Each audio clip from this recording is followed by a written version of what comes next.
ये completely elute कर देगा फिर जिस वक्त हम दूसरी दफा सोडियम आयंस डालेंगे? वो कंप्लीट इल्यूशन तो नहीं हो सकेगी? कैसे?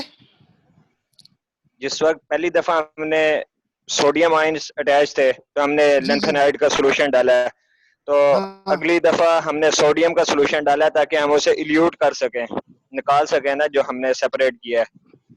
तो दूसरी दफा इल्यूशन कंप्लीट हो जाएगी? सोडियम के आयन जो वहां पे सोल्यूशन के अंदर मौजूद है ना, एक्वा सोल्यूशन में, वो खुद दोबारा इनको रिप्लेस कर देंगे। साहब दूसरी दफा वो लिगेंड डाला है हमने, लिगेंड दूसरी दफा सोडियम डालने की जरूरत नहीं है, सोल्यूशन में से सोडियम उन्हीं आयन को दोबारा रिप्लेस कर देगा। जो लिगेंड है ना वो in the form of sodium beta hydroxybutyrate है। ठीक है, हाँ, ठीक हो गया, ठीक है ठीक है।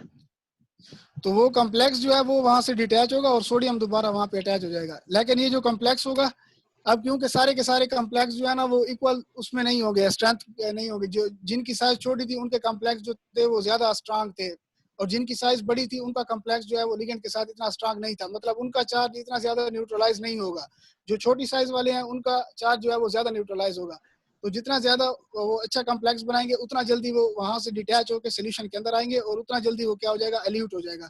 तो क्योंकि इन तमाम की साइज में फर्क है, तो सारों के कॉम्प्लेक्स की जो बाइंडिंग होगी ना या डिटैचमेंट होगी उसके उसमें फर्क होगा। मतलब जो वीकली बाउंड होंगे वो पहले जो है वो सोल्यूशन के अंदर आ जाएंगे, मतलब सोडियम उनको जल्दी रिप्लेस कर लेगा, तो वो पहले एल्यूट हो जाएगा। इसी तरह से फिर जिसका साइज बड़ा होगा वो आहिस्ता आहिस्ता जो है वो एल्यूट होता जाएगा।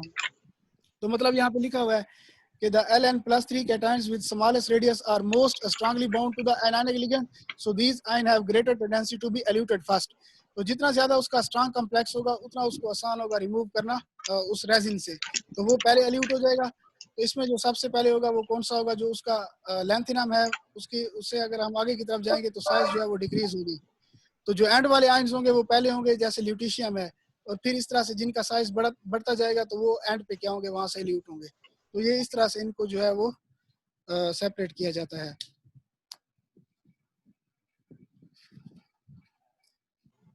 अच्छा बात सुनो यार, इसमें एक क्वेश्चन था जी जी। कि देखो इसका हम लेंथेनाइड्स का तो हम ये पढ़ते हैं ना कि इनका जो होता है 4f ऑर्बिटल होता है।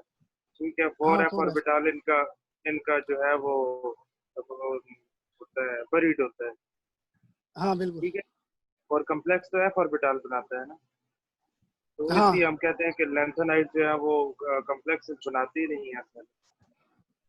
तो फिर भी नहीं हम जो है वो हाँ क्या कह रहे तू?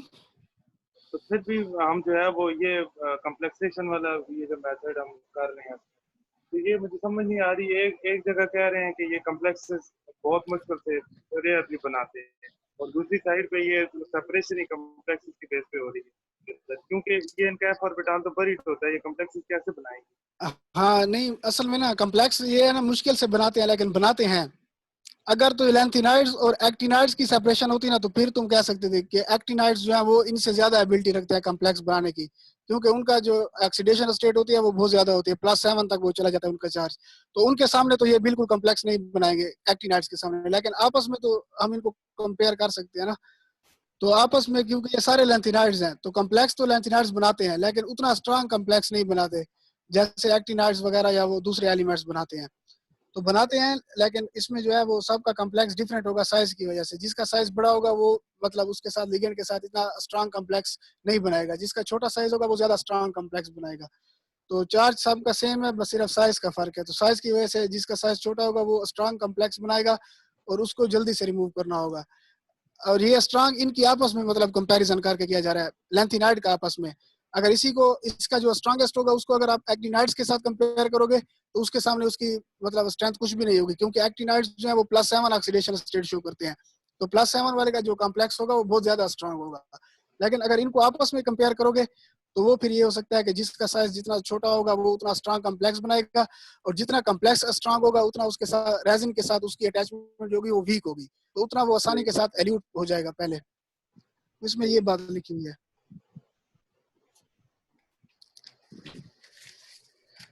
अब आगे जो है वो उसमें इलेक्ट्रॉनिक कॉन्फ़िगरेशन की बात की गई है इसकी एलिमेंट्स की, कि अगर हम लोग जो है वो सीजियम से स्टार्ट करें, सीजियम जिसका एटॉमिक नंबर 55 है, और रेडान तक चले जाएं जिसका एटॉमिक नंबर 86 है। तो इसमें मतलब हमारे पास जो है वो बीच में हर ब्लॉक के एलिमेंट्स आते हैं। एस ब्लॉक भी आएगा, इसमें पी भी आएगा, डी भी आएगा और एफ भी आता है ना। तो जब हमारे पास सीजियम से हम स्टार्ट करते हैं तो सीजियम का एटॉमिक नंबर है 55। तो इसकी इलेक्ट्रॉनिक कॉन्फ़िगरेशन जो होती है वो क्या होती है 6s1। मतलब ये 6s1 पर इसकी जो है इलेक्ट्रॉनिक कॉन्फ़िगरेशन वो फिनिश हो जाएगी। फिर उसके बाद जब हम बेरियम पे जाएंगे तो ये 6s2 हो जाता है। मतलब ये दोनों s ब्लॉक के एलिमेंट होते हैं, सीजियम भी और बेरियम भी। 6s1 और दूसरा होता है 6s2। लेकिन जब हम लोग उसके आगे वाले एलिमेंट्स पे जाते हैं, सीजियम पे हमारे पास 6s1 हुआ, फिर बेरियम पे 6s2। तो अगला जो एलिमेंट होता है वो लेंथेनम होता है। तो लेंथेनम में जो इलेक्ट्रॉन होता है फिर वो किस में चला जाता है 5d में चला जाता है। तो लेंथेनम जो होता है वो क्या हो जाता है 6s2 और फिर उसके बाद क्या हो जाता है 5d1। तो ये हमारे पास यहाँ से लेंथेनम की इलेक्ट्रॉनिक कॉन्फ़िगरेशन होती है। तो ये दो s ब्लॉक में होते हैं और ये फिर लेंथेनम आ जाता है जिसमें इलेक्ट्रॉन डी में चला जाता है। तो इसको ट्रांजिशन एलिमेंट बोलते हैं लेंथेनम को।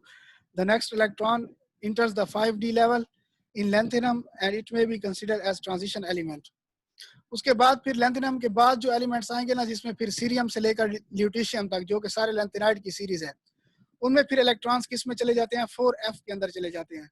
तो ये बेसिकली हमारे पास जब हम लेंथेनाइड्स तक आए हैं तो पहले जब हमने सीजियम से स्टार्ट किया तो सीजियम में 6s1 हुआ, फिर उसके बाद बेरियम में 6s2 हुआ, फिर उसके बाद लेंथेनाइड में 5d1। अब उसके बाद जो अगले एलिमेंट्स आएंगे फिर मजीद डी में इलेक्ट्रॉन्स नहीं जाते, मतलब 5d1 हो के यहाँ पे स्टॉप हो जाएगा। फिर उसके बाद अगले इलेक्ट्रॉन्स जो है वो 4f के अंदर फिल होना शुरू हो जाएंगे और सीरियम से लेकर ल्यूटीशियम तक इलेक्ट्रॉन्स 4f में क्या होंगे फिल होंगे। तो उनको हम लोग क्या बोलते हैं लेंथेनाइड्स और इनर ट्रांजिशन एलिमेंट्स। फिर उसके बाद जब 4f जो है वो फिल हो जाएगा, जब हम ल्यूटीशियम तक जाएंगे तो वो 4f14 हो जाएगा। उसके बाद जो नेक्स्ट इलेक्ट्रॉन होगा वो फिर दोबारा से किस में आएगा 5d में आएगा। तो जैसे हमारे पास ये 5d1 था तो फिर दोबारा से 5d2 3 4 और वो फिर d10 तक फिल होगा। तो वो फिर दोबारा से डी ब्लॉक एलिमेंट्स आ जाएंगे और वो कहाँ से होंगे ल्यूटीशियम हमारे पास 71 पे फिनिश हो जाएगा ना। तो 72 वाला जो एलिमेंट होगा वो हैफनियम।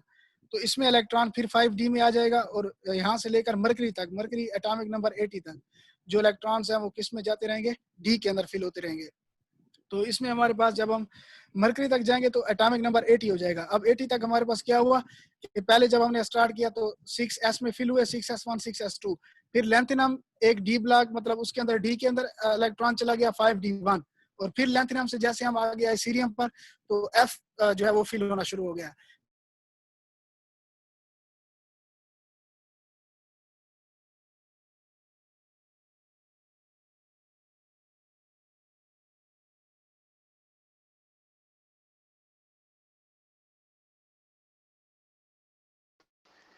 अच्छा आगे। हेलो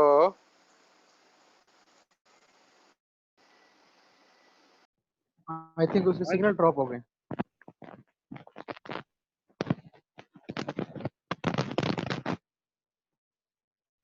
शायद हेलो सिग्नल नहीं आ रहे। वो खुद ही चला आगे जो गया। है हमें पता है फिर उसके पी बकवा एलिमेंट्स आते हैं और वो रेडान तक चलते हैं तो पी ब्लॉक भी कंप्लीट हो जाता है क्योंकि रेडान नोबल न्यूट्रल से गैसेस आउट में हो आता है। गया। ठीक है,